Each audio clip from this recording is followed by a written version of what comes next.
দর্শকবৃন্দ, আপনারা দেখতে পাচ্ছেন যে একজন শিক্ষার্থী, তাকে মারধর করা হয়েছে এবং তাকে ব্যান্ডেজ করানো হয়েছে।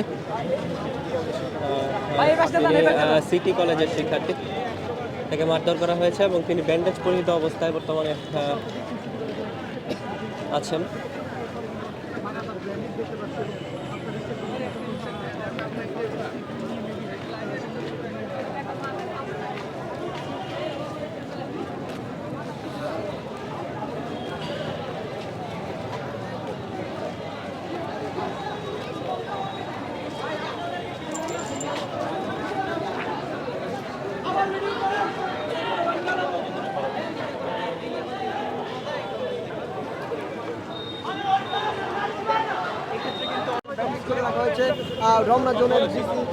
দর্শকবৃন্দ, আপনারা দেখতে পাচ্ছেন যে একজন শিক্ষার্থী, তাকে মারধর করা হয়েছে এবং তাকে ব্যান্ডেজ করানো হয়েছে। সিটি কলেজের শিক্ষার্থী, তাকে মারধর করা হয়েছে এবং তিনি ব্যান্ডেজ পরিহিত অবস্থায় বর্তমানে আছেন।